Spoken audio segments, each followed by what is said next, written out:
morning, Francis, and Andrew.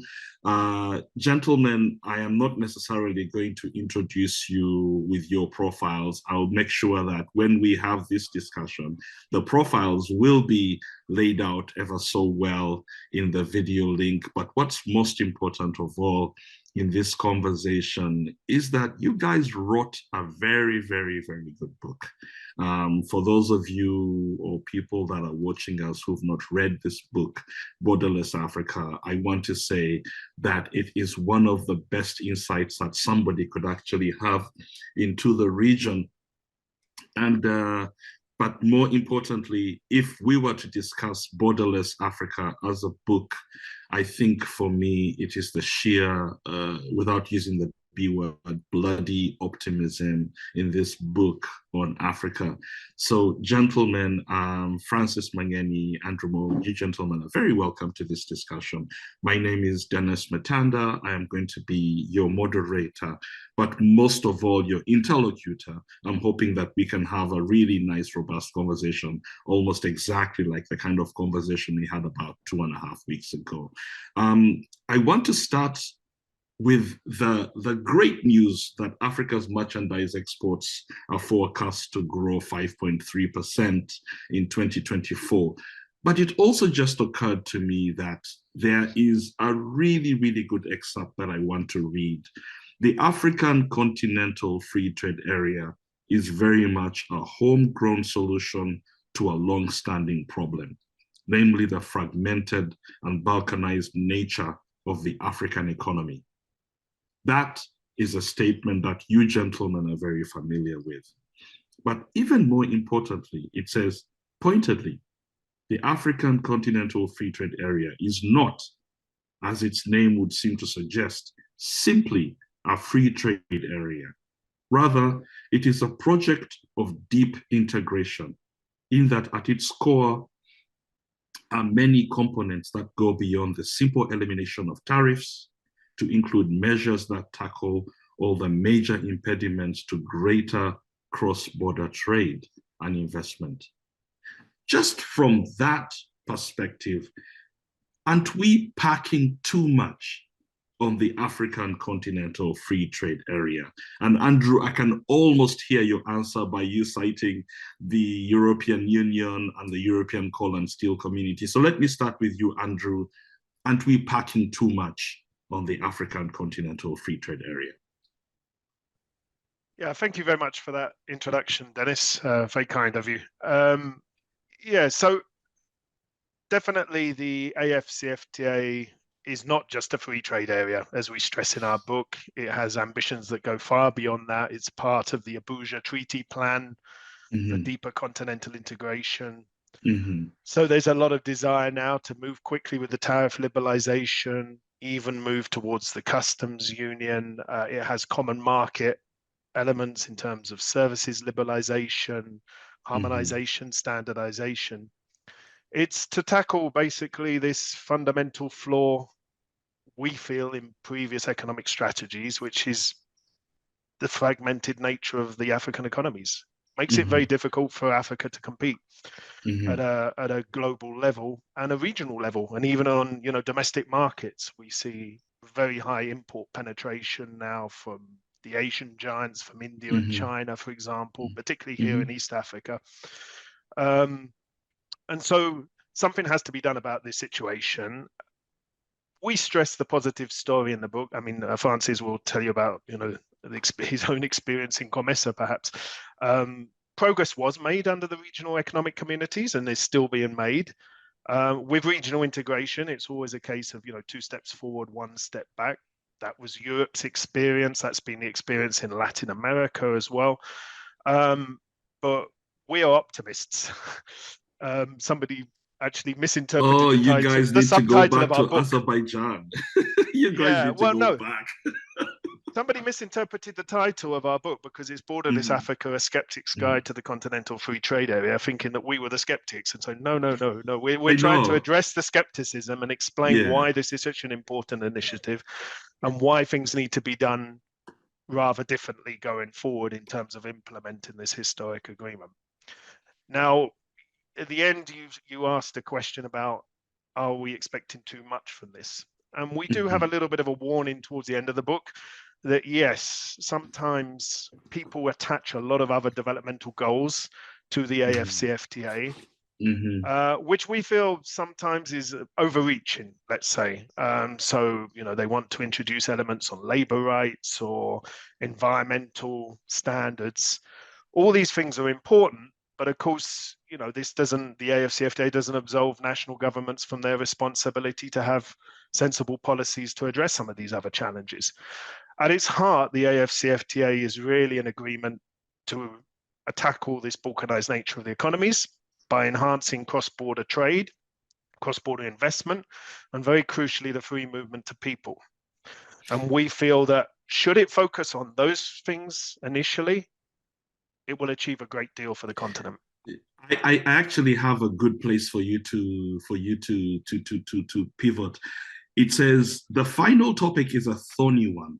As with all regional arrangements, the political economy of implementing the AFCFTA is complicated because of the various political orientations of African countries and group interests. There may be various coalitions between African and foreign governments, between African and foreign professional groups, including business interests, and other coalitions too numerous to mention, that may prevent or slow down the implementation of the Lagos Action Plan and the Act.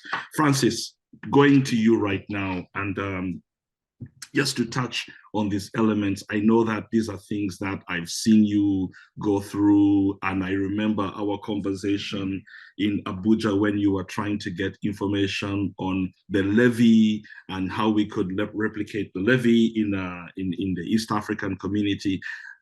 Should we be afraid that the AFCFTA could be delayed, or that there are things that we should be afraid of? Are there things that we could see around the corner that we need to prepare for? I'm only bringing this up before we move into the depth of the conversation around disputing Africa's hopelessness. Right, Dennis, thanks so much for organizing this event. Actually, what you have asked is a very good point to start. That way back, we were struggling with putting in place a levy, an African Union levy or community levy, as a strategy for resource mobilization. And back then it was thought impossible, but it has happened. Actually, we have an African Union levy in place, 0.2% charged on customs duties paid on imports into Africa. And we are doing quite well. I think we have mobilized more than $600 million already, and that's growing. So again, this is a story which shows that things can actually happen if we put our minds to it. Right, now let me just make maybe 2 quick points before answering your question. The first one is building on what Andrew has said. Okay. Yeah, and in response to your question, that we shouldn't overload the AFCFTA. The AFCFTA should not absolve, governments from their, responsibilities, especially pursuing development programs.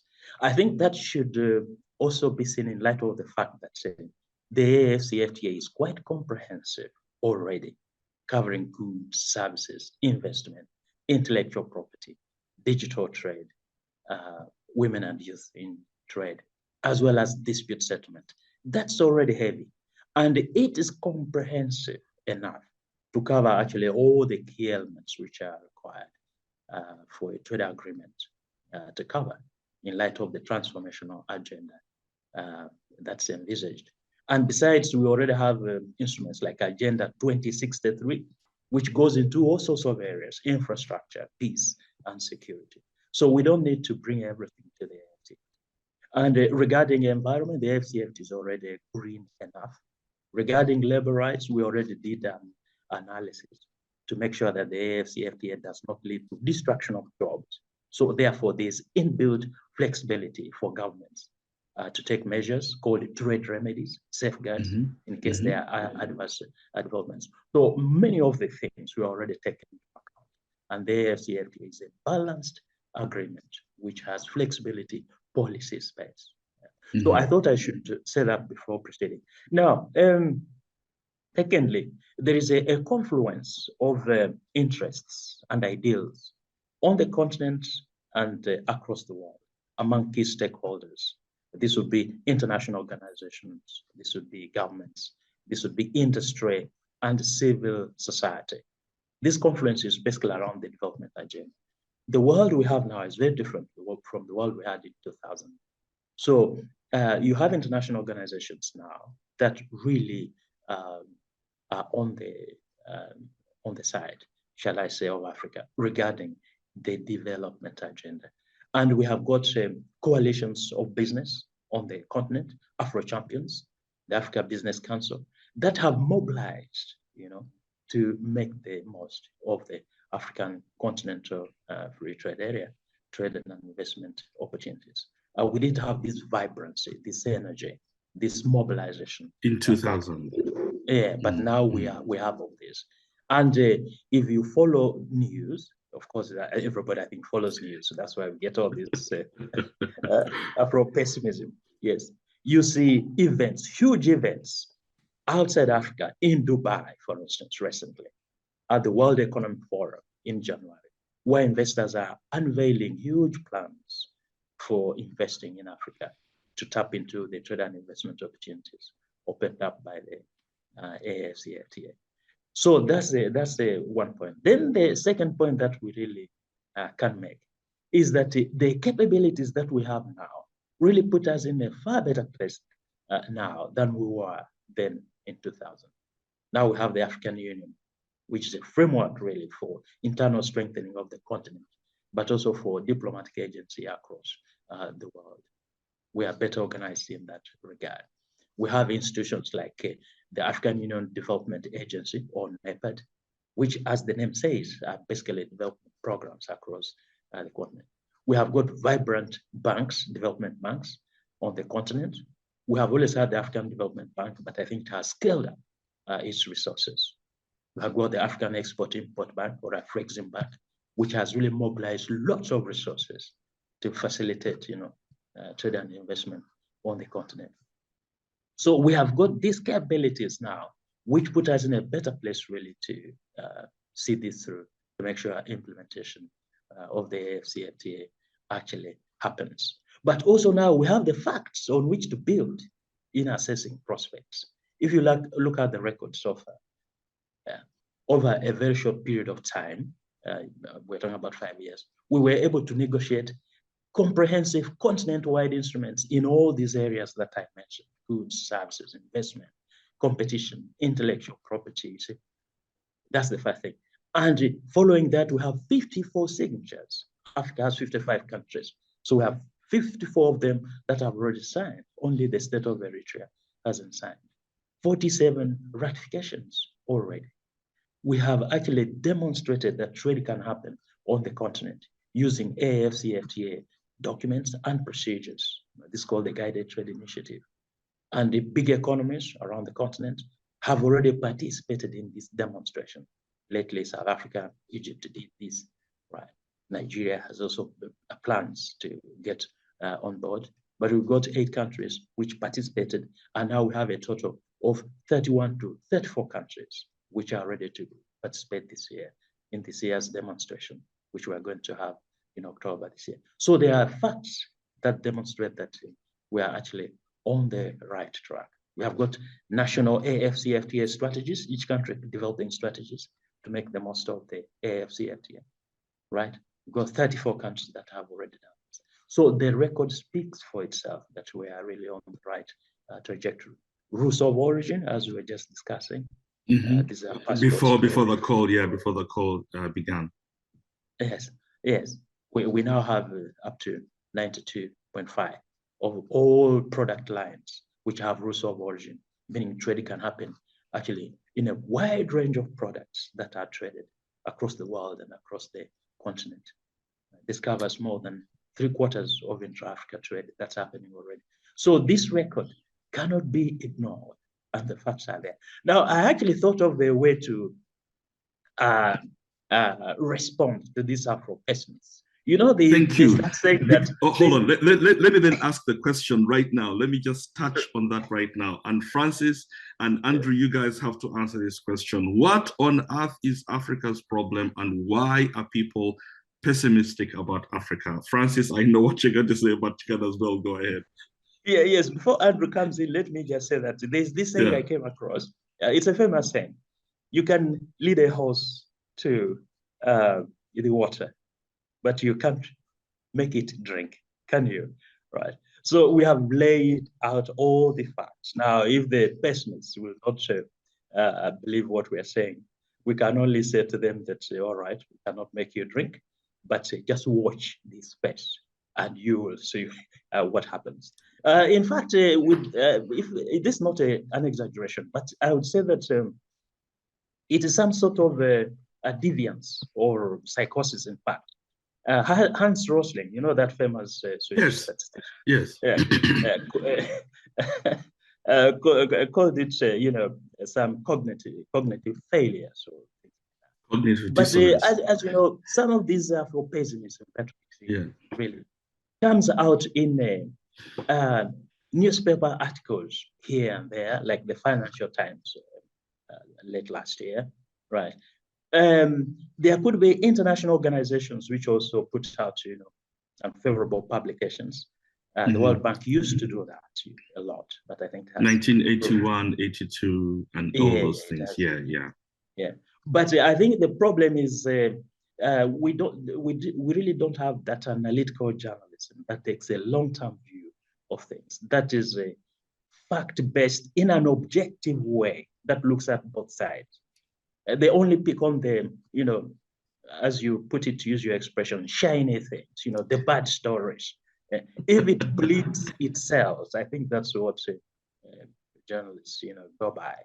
So they may overemphasize the negative side, which in fact may be isolated rather than looking at the whole picture. So for instance, for every coup in Africa, we can actually mention 3 successful democracies. We have just lately had elections in Senegal, where 44-year-old Baye, won the election, and the government in power handed over to him. In Gambia, we had a similar election, right? Yeah, so for every conflict, we can actually point to conflicts that have been resolved, and a lot of peace on the continent. So you can have just 1 or 2 or 3 countries, like for instance the Sahel zone, and then you say that's the whole of Africa. It's not the case. But many of things are even not of our own making. These are simply some of the things that the Tamil will have on the continent. It's simply an upshot of the geopolitical situation. Francis, our friend Martha has challenged you and said, what about Afro-pessimism from the Africans themselves? Let me just quickly jump to Andrew. Andrew, on this, just from your perspective, this Afro-pessimism, and going back to asking my question, what is Africa's problem? And I'm not asking you from a diagnosis perspective, but from the perspective of where we've been from 2000 and to 2024, the Economist magazine cover. What is Africa's problem? Rather than frame it as a problem, I would say the biggest challenge, economically speaking, is clearly job creation on the continent. We have this huge demographic surge still across many countries, although demographic trends are starting to tail off.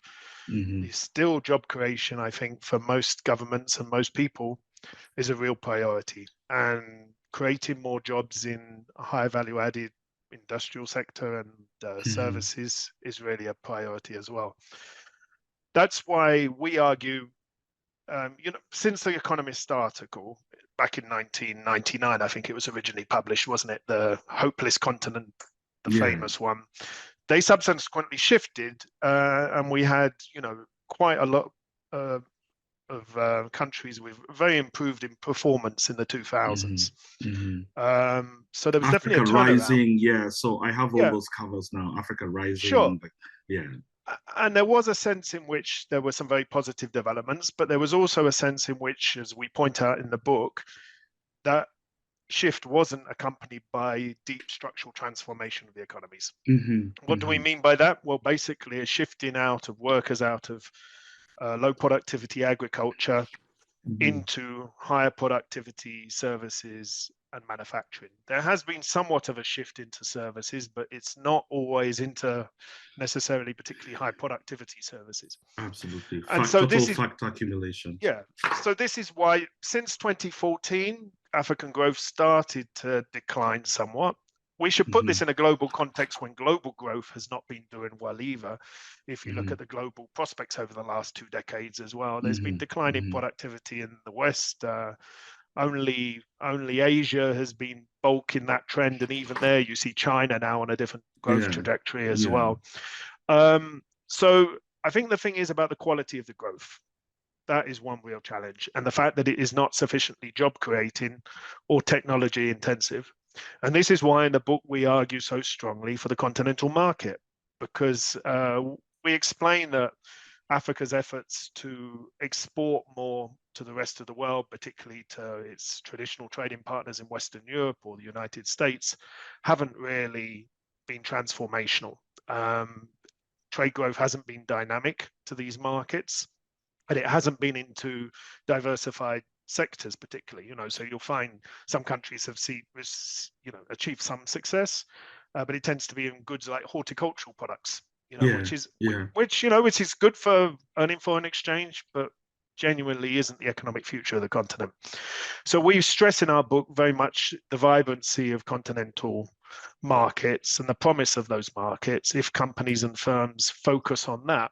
And that requires governments to put in place the measures to remove the barriers to trade and investment, cross-border trade and investment. Because without doing that, I think the continent will still struggle to economically diversify.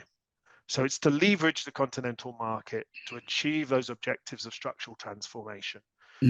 Now, the one critic that people will normally say is, yes, but the markets in Western Europe are much larger, or in North America, or China indeed. China actually and India, they both have preferential market access schemes, just as the European Union has had, and the United States under AGOA. None of those schemes has been particularly effective.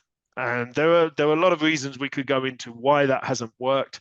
But I would just point out the fact that a lot of the Western markets are now fairly heavily saturated, a lot of competition for supply.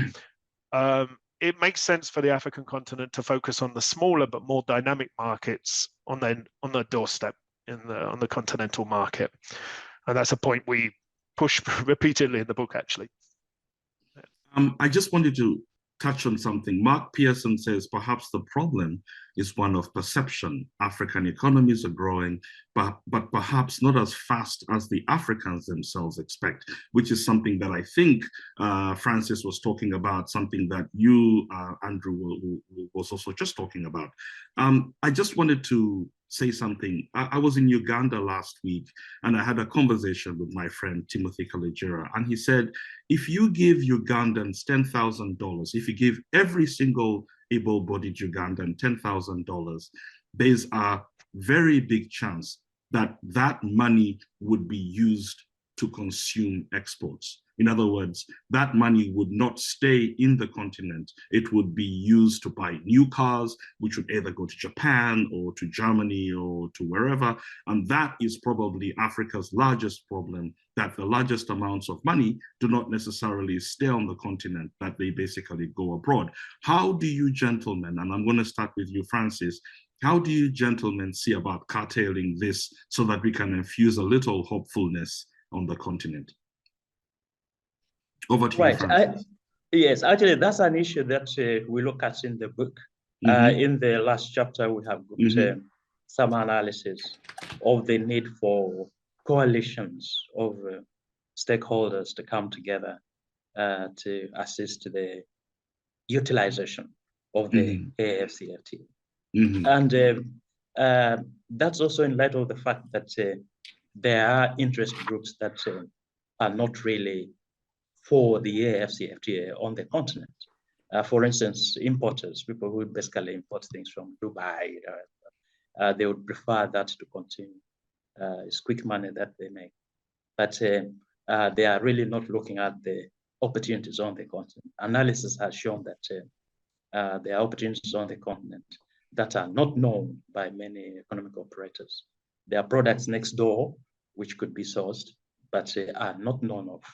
So stakeholders end up continuing to import from abroad. So there's this need for market information, market intelligence, which can help in this regard. But you are right that if you gave 10,000 to Ugandan, as your friend Timothy said, they probably would think of buying a flashy car. But what they need to know is that we have got flash cars around the continent. Maybe they can import these cars from South Africa or from Ghana or from Nigeria. We're actually producing very good, from Rwanda, exactly. We're actually producing very good cars on the continent, which they can buy. But actually, as you were telling that story, I just remembered a story also, another story, where when I was at COMESA, as Andrew said, I used to work at COMESA, we gave $10,000 to a 24-year-old who won an innovation competition. We used to hold innovation competitions. This young man had just invented a product, just a simple product, incremental innovation for tracking, driving behavior on the roads. And all of a sudden, insurance companies, parastatals, owners of fleets, vehicle fleets like transporters, were interested in his device.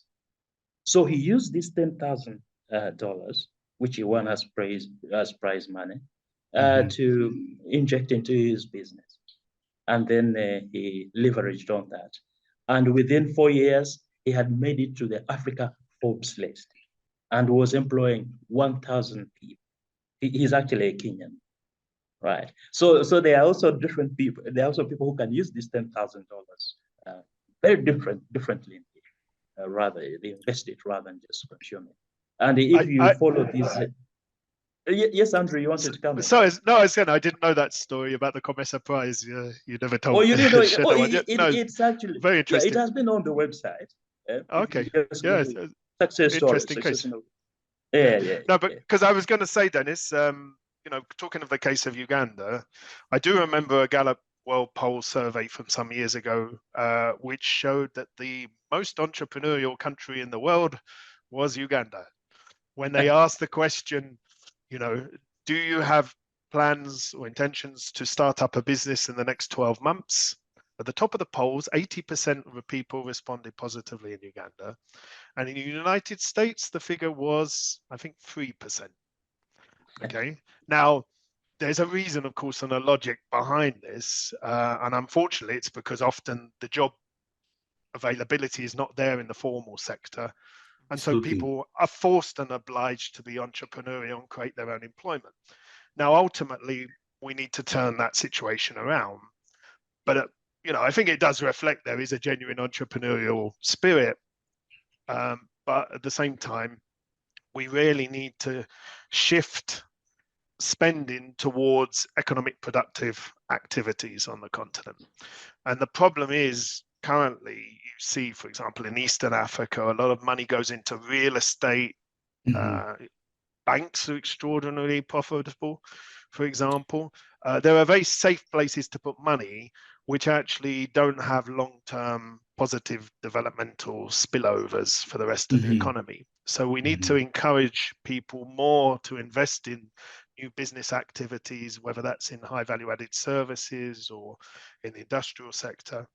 And effectively, there's a lot of opportunities, as Francis was saying, on the continent. So Kenya has just posted results that it's 1.2 billion trade surplus with the African continent last year. Absolutely, yes.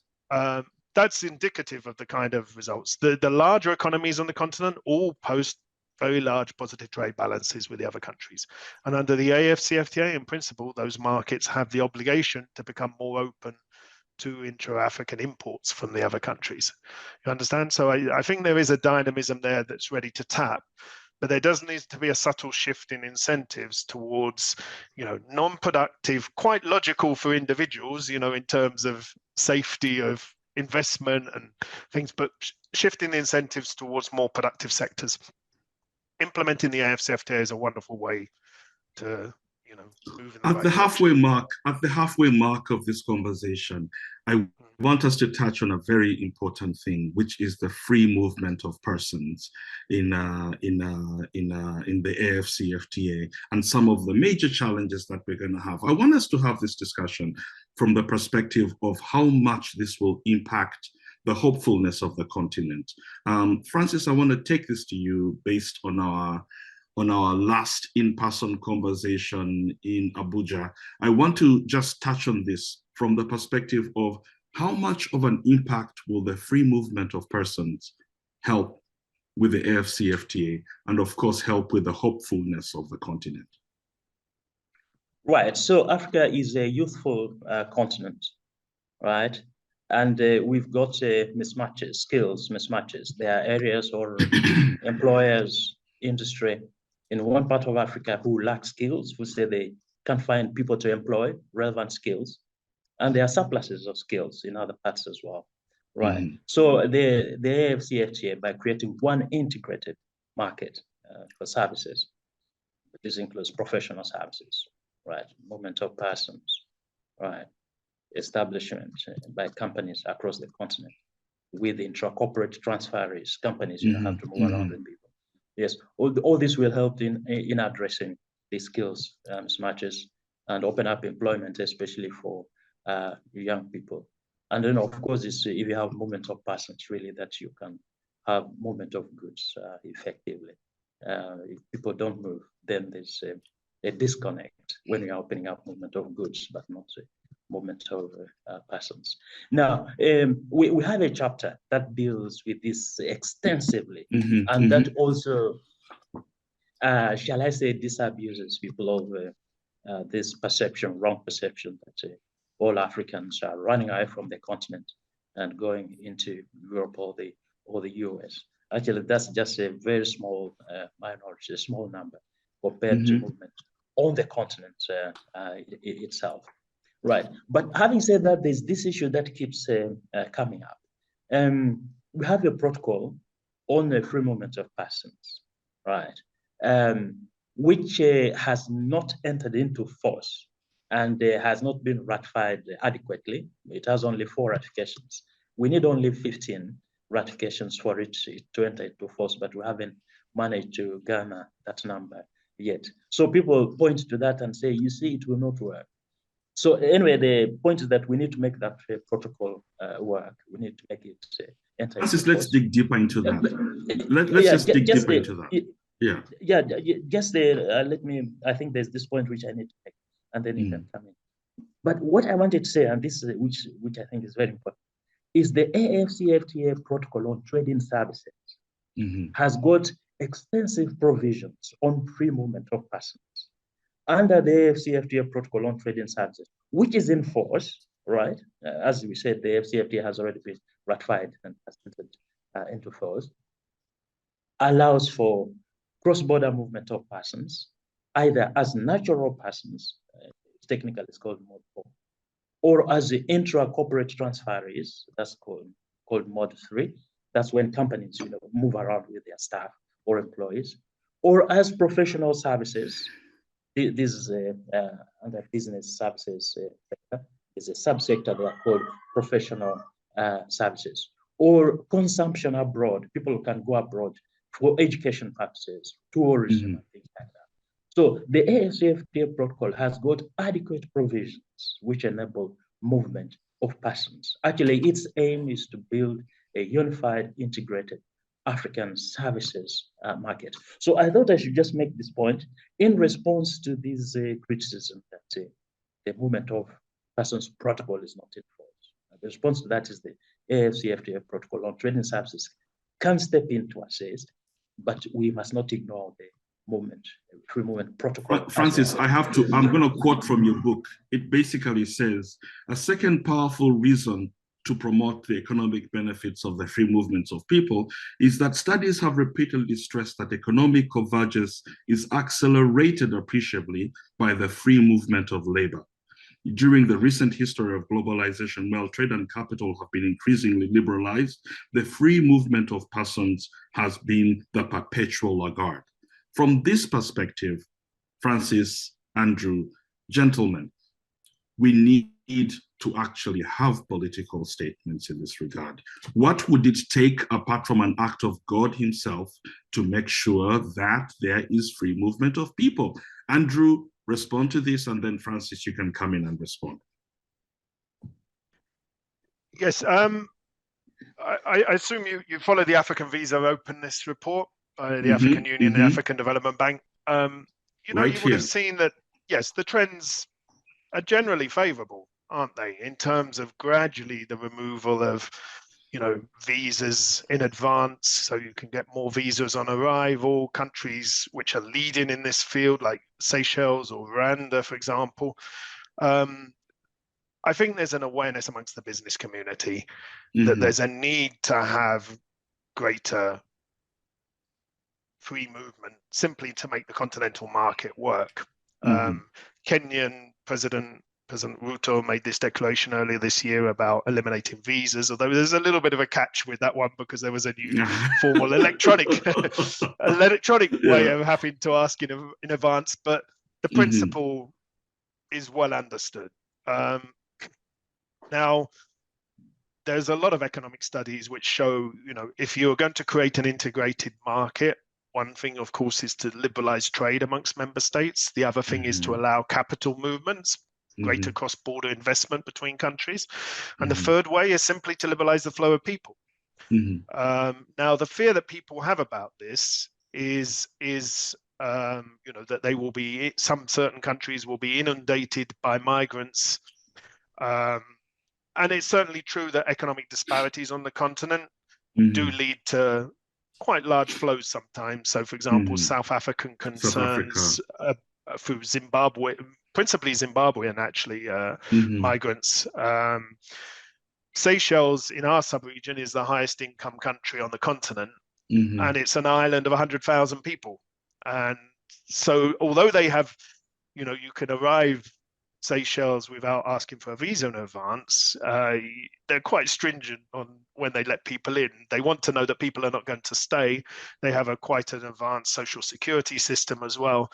And clearly they don't actually have the space to welcome large amounts of migrants. So I think we have to respect some of the concerns that could arise in terms of, large fluctuations of populations moving. But Professor Alan Hirsch in South Africa, he's written very eloquently on this, that there are not, and Francis points this out in the book very clearly as well. There's a lot of safeguards in the agreement to avoid some of those negative impacts, to allow countries to put temporary controls again, restrictions. And we do feel very strongly that we need to start moving towards a continental labor market. This will be one of the biggest benefits for young people. To allow firms to contract people from wherever on the continent would help address one of the chief challenges, which a lot of firms complain that they can't find adequate skills. Francis. Sorry, Francis, over to you. Just to finish Andrew's point. Just building on what Andrew has said, you started off by saying that apart from an act of God, so we need an act of God. Yes. Yes. But yes, Andrew was just saying there that actually in the book, we point out strongly that free movement of persons doesn't mean free movement of crime. It doesn't mean that the role of ensuring that there's law and order, that there's cooperation in prevention of crime, whether that includes trafficking, human trafficking, or whatever it is done away with. No, that remains in place. And unfortunately, this is not well understood by many people who fight free movement of persons. Right. Then secondly, it also needs to be pointed out that, just as Andrew was saying there, that those countries that have liberalized visa restrictions, or that have got that have put in place regimes for allowing visa on arrival, or even eliminating visa requirements altogether, have not been swallowed up. These include small countries. By small countries, I mean in economic size.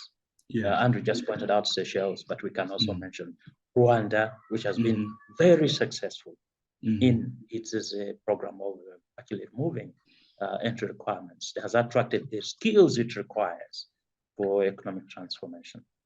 It also includes big economies in relative size. You know, Kenya, for instance, has done this, though there was that challenge with the ETA, which is being addressed now. Ethiopia has Ethiopia was quite protective on this, but you imagine that they have managed to actually liberalize. They grant visa on arrival, and they are surviving. So that I think we need to disabuse ourselves. We need to educate ourselves or demystify this issue.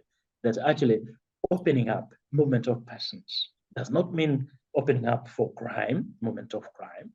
We still can take care of that. But there are huge economic benefits in terms of skills that come in terms of tourism, earnings from tourism that come in. And then, of course, all the factors that Andrew was mentioning.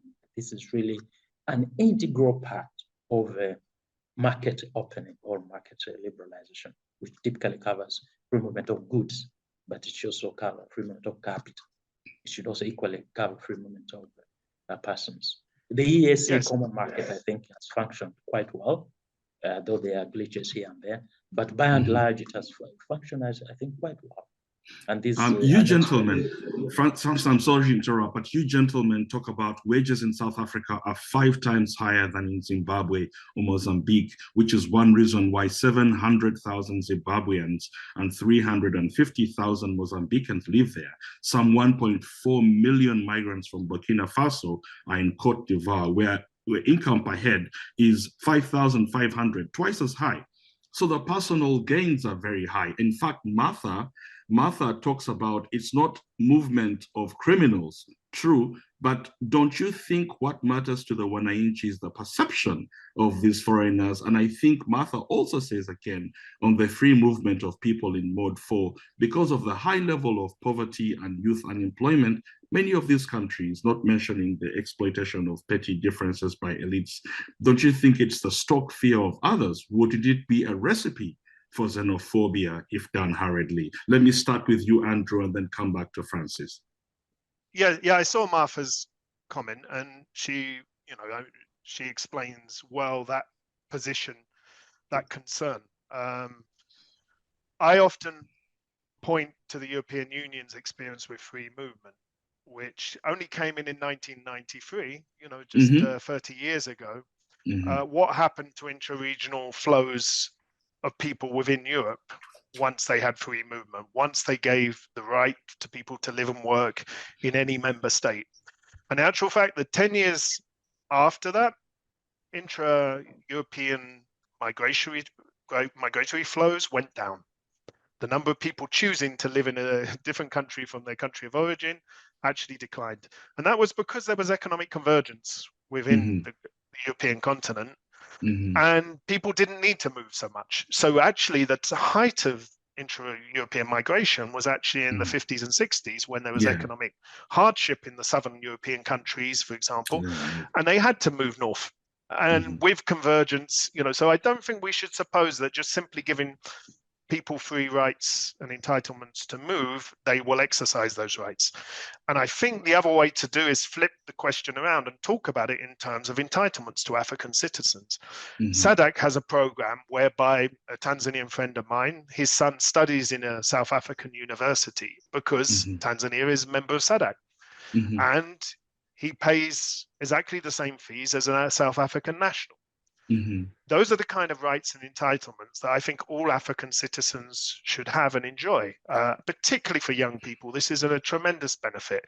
If they can either go and study in another African country without having tremendous problems of visa and have the same entitlements as a national in terms of access to that education or pay the same fees, if they can apply for jobs on the other side of the continent and they have the right skill set and the company needs them, to make that a right and entitlement, I think would have enormous economic benefits. So I think we have to flip it around, because it's very easy to be led by the concerns over uncontrolled migratory flows. And in history, across the continent. So, we had Ghanaian expulsions of Nigerians, Nigerian expulsions of Ghanaians, that kind of things happen periodically, hasn't it?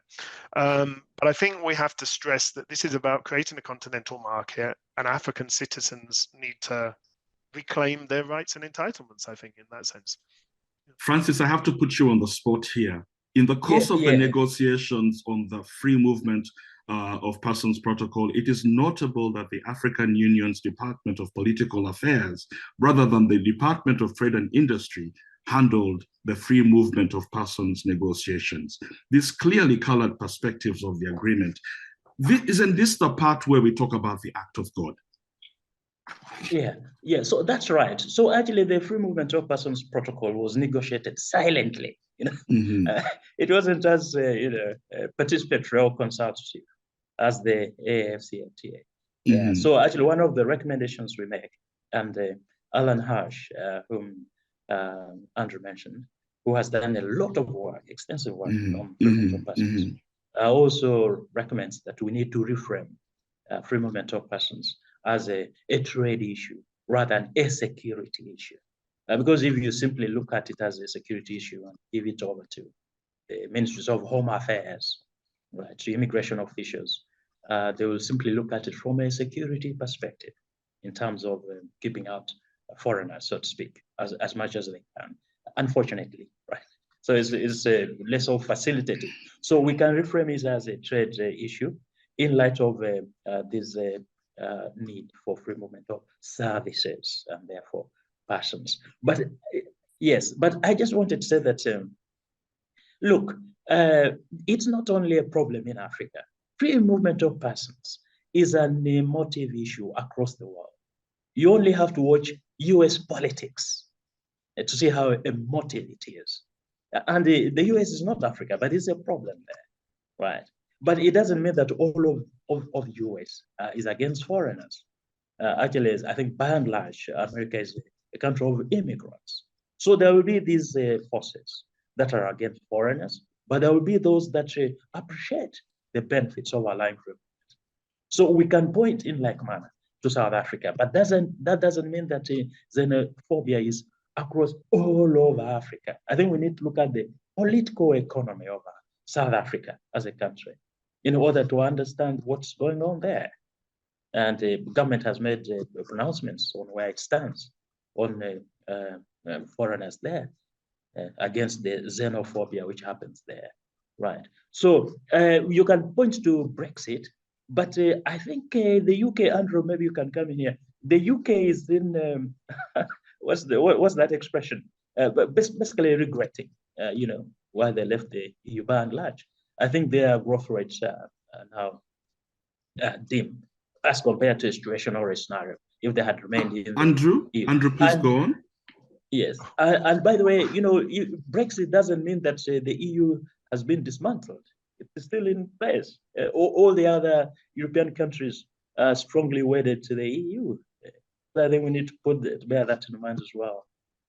Yeah, over to you, goodness, if we start on the Brexit question, that will take us certainly to the end of this, webinar. Yes, I mean, Martha is right. Brexit was partly, the Brexit debate was, led by people raising a lot of fears about inward migration. And there were some instances where some of those fears were legitimate.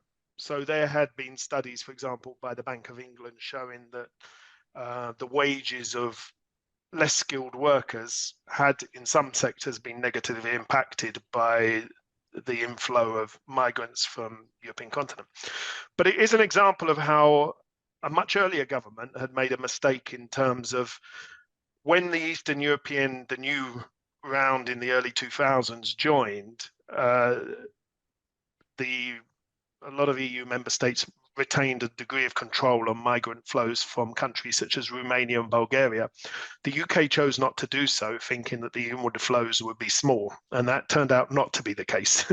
They turned out to be several million people coming from those countries. And so as a consequence, there was this perception and feeling that we can't cope with this level of migration, and that was exploited by people against the European Union idea in the first place. I think the African continent is putting forward here a much more pragmatic viewpoint. And Francis, you were at pains in that chapter to stress, weren't you, the safeguards that have been placed there to make sure that those kind of situations don't arise. So I think, we have to accept that there are some concerns, but again, stress the benefits for African citizens of having these rights of entitlements. It's important so that business can easily happen. I mean, if anybody's tried to get a visa to a country such as Angola or Cameroon, I've seen East Africans complain how difficult that is. It's very difficult to visit, as a business person. We need to facilitate this to make the continental market work. Francis, Andrew, in these last few minutes of the discussion, I need to ask this question, starting with you, Francis. Why should anybody be hopeful about Africa? I know that we had discussed this in the pre-discussion tape. I just want to ask, why should anybody be hopeful about Africa? Because with the World Bank coming out to say, Africa has had major challenges and this past decade could be a lost decade. For me, it just rings true, and it also rings scary. Can you just give us some aspect of why Africa is not as hopeless as some people might say it is? Yes, I can think of no less than 5 arguments really to make, but maybe I can mention just 2, or 3. The first one is that Africa has much better agency now globally than it did in those days.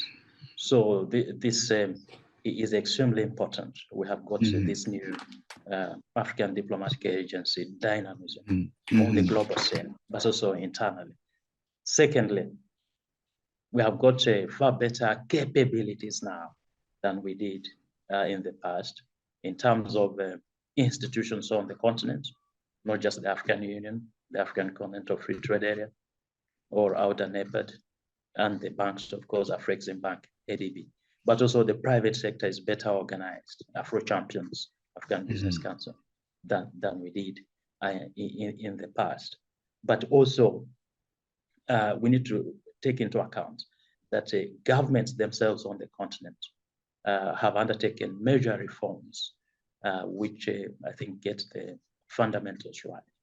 Then thirdly, we've got the evidence, the narrative to show that we are on a positive trajectory. You just need to look at the numbers, returns on investment, 10 to 20%.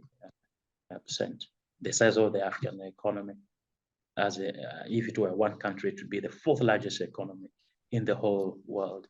Intra-Africa trade is on the rise. In the book, Andrew has done some computations, and we conservatively estimate that intra-Africa trade could be around 28.4%. If you include not 17%. Not 17%. That's a huge mistake. Maybe Andrew can explain this when he takes the floor. Yes, but so anyway, the picture is positive on the whole. We have this evidence. We have got a track record how the AFCFTA in a very short period of time has achieved huge milestones, whether it's in terms of utilization, implementation, of course, negotiation as well. And this evidence should not be ignored by the media, by our partners. Right? And then, just like I was saying at the beginning, we have got a better confluence of around the development agenda of actors on the continent and across the world, whether that's government, industry, academia, civil society. I think largely, or by and large, we are really for the development agenda in Africa. The development impetus is quite vivid, and we are largely in support of it. So this wasn't the case in those days. Actually, we had in the 80s, these World Bank programs, which decimated African economies. I think in the book we cite Cambridge historian, John Mm-hmm. Elliott. Mm-hmm. Andrew, yes, who says that during that time, actually, Africa, the share of African trade fell to its lowest in 1,000 years. Mm-hmm. Yeah, so this was a cataclysmic. So anyway, so I am very optimistic that we are actually on the right track. And we can only say to the pessimists that, right, they have concerns. We are not making progress maybe as fast as some would like, as Mark Pearson pointed out in the chat box. But I think we are making progress. As you pointed out yourself, analysis is beginning to show that actually economic performance on the continent is above the global average. So I think we can be quite positive. We can call upon all people of goodwill across the world, in international organizations, in government, in the private sector, to come on board, yes, and support this development impetus on the continent. And indeed, investors across the world are unveiling huge investment plans for the continent, like happened, as I said, at the World Economic Forum, where we had plans estimated at $130 billion being unveiled by 40 countries 40 companies to invest on the continent, and so on and so forth. Yeah. Andrew, so Francis has laid out 5 very, very good points. I want to find out from your perspective why anybody should be hopeful about Africa. And I know that from reading those sections of the book that Francis mentioned, you put significant work into. I want you to break down those for us. Okay, well, I feel that some of the concerns raised, for example, by the World Bank in its recently released Africa's Pulse are valid concerns. You know, the fact that growth in the early 2000s, right up to 2014, was very strong, but subsequently the trend has not been so positive. And of course, the African continent needs to grow significantly higher than the world average, simply because demographic pressures are higher, more people are coming into the labor force every single year. And so it needs to, maintain a rate of growth significantly higher than the average. Now, on the positive side, we see the stories, the Economist was reporting earlier this year that 12 of the top 20 fastest growing economies in the world will be in the African continent. I think the continent was hit pretty badly by the pandemic. That definitely caused a lot of problems for people with low incomes, and there wasn't the kind of wage support that you got in the Western world, for example, during the pandemic. Subsequently, we've had the problem of rising debt, but I see that there's signs that the continent's starting to come out of the situation. Looked quite a bit more gloomy in 2023, I would say. I think coming into 2024. So, for example, I've just been looking at the growth figures for Kenya. Kenya was forecast to grow at 4.2%. It looks like this year it's going to be 5.6, 5.7. So I think some of these problems are temporary ones. Our book really looks at the long-term trajectory, and as Francis is saying, we present the numbers there on profitability of a lot of African enterprises. The magazine Jeune Afrique has just published its list of 500 top African firms. Those 500 companies report net results, I think, of $775 billion profits. So there's a lot of opportunities on the continent. Your own country, Uganda, is actually quite modelic in this sense, because if you look at the intra-Africa trade share, it's more than 50% in some years for Ugandans, or say that's to say around 50% of your exports already go to the continental market even before we start implementing the AfCFTA. I think the challenge going forward is to make sure that countries leverage the continental market as fully as they can. They respect the tariff reduction schedules they've signed up to, and they make sure that they liberalize imports from other African countries.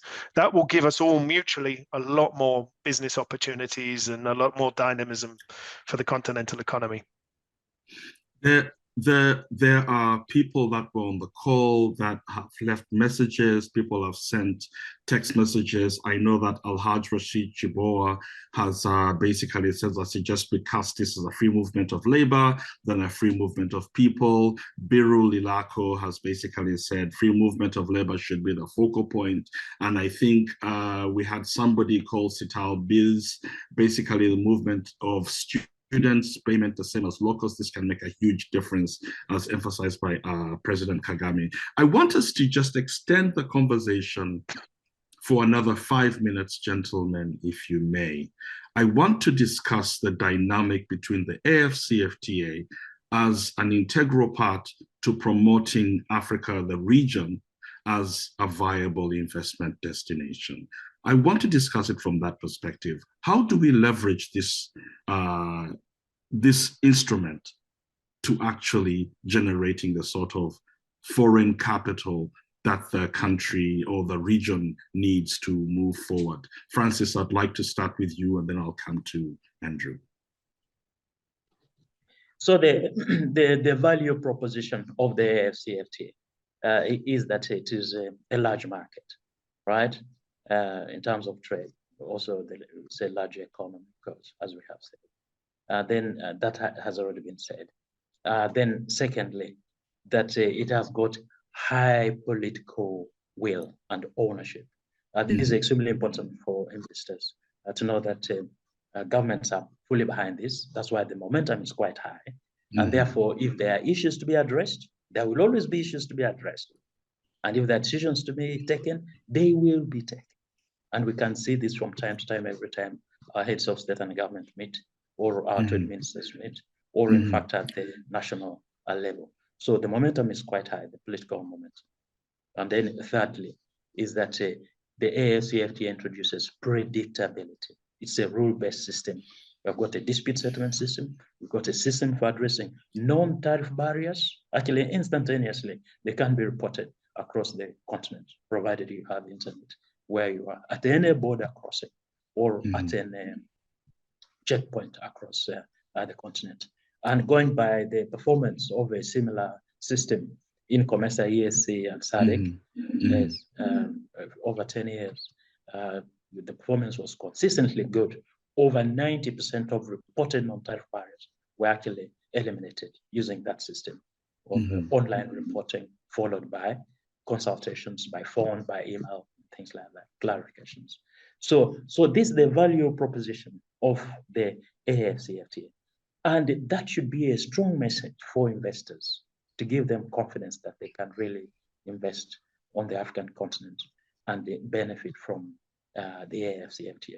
Of course, you recall that we have mentioned throughout, I think this has been a theme throughout this call, that the prospects are really good on the continent, returns on investment. So this should inspire what some investors are already doing, a large number of them, should inspire others, many more, to also come on board, because that's like proof of concept. We have proof of concept in the area of investment and in the area of trade. So I can leave it at that, since we have only 5 minutes left. Just to go into this, Andrew, and as to close this, as a student of history, as students of the European Union, the European coal and steel community, and how they leveraged regional integration to generate foreign capital from the United States to Europe, I wonder, do you see a strong semblance of all these aspects? No, would be the straightforward answer, Dennis. I don't think that was the fundamental purpose of the European Union, to attract greater foreign capital. In fact, those American investments dated back to the 20s and 30s in Europe. The European Union was not done for the sake of external investors, and nor should the AFCFTA be done for their benefit, principally. It needs to be done for the benefit of African firms and companies and individuals. And in that sense, I'm always more intrigued by the stories about OCP with its plans to open fertilizer plants across East Africa, for example. Companies like Mohammed Enterprises, which employs 50,000 people and have operations in 5 or 6 countries in the sub-region, the Tanzanian company. those ones, ShopRite, from South Africa, there's plenty of good stories about Pan-African investment. And that is the fundamental objective. Now, if it changes the conditions under which foreign investors decide to invest on the continent, that is welcome, clearly. So at the moment, when you look at the large share of the portfolio of foreign investment from countries like France or United Kingdom or United States, it tends to be in the extractive sectors, around 50% of it in total, usually. If you add in financial services and the focus on South Africa, for the UK, for example, it's very, very low in diversified. What the continent needs is more investment in production on the continent for the continental market. Not simply to take advantage of preferential market access schemes to ship things back home, but rather to come to Africa with the idea of investing on the continent for the purpose to produce for the region and take advantage of the AFC. That I see as a lot more positive, and it's something that the European market achieved, but it wasn't the purpose of it. You understand? The purpose is to give strategic advantages to African producers and firms and companies and individuals. That needs to be the focus, and then the outside world might respond differently and invest more in those diversified sectors. I had an interesting conversation a few years back with the Chinese ambassador here in Kigali, who was, there's quite a vibrant Chinese business community, but he said he spent quite a lot of time speaking with his compatriots about the importance of taking a longer view and investing for the long run in Africa. So I think the AFCFTA gives the right incentives really to everybody in a sense, but its fundamental focus is on the African business person. Can I just chip in there, Dennis? Of course, please go ahead. So now the other thing the AFCFTA does, just to build on what Andrew has just been saying, is that through its rules of origin, right, we have got a requirement that for products to benefit from the AFCFTA preferences, there should be local content. And by local content, I mean content derived from the country, but also across the continent, cumulatively. And this content should be no less than 40%. So inputs through regional value chains should at least be 40% of the total ex-works price of the product. So this means that for investors, both African investors and foreign investors need to actually show processing or activities on the continent, which of course means that this will have generated incomes, employment, and things like that. Then the second thing is that we have a protocol on investment, which defines who an investor is who can benefit from the AFCFTA. And an investor is either an African or a company incorporated or registered in one of the state parties. And then secondly, it must be carrying out substantial business operations. So it's not, briefcase companies.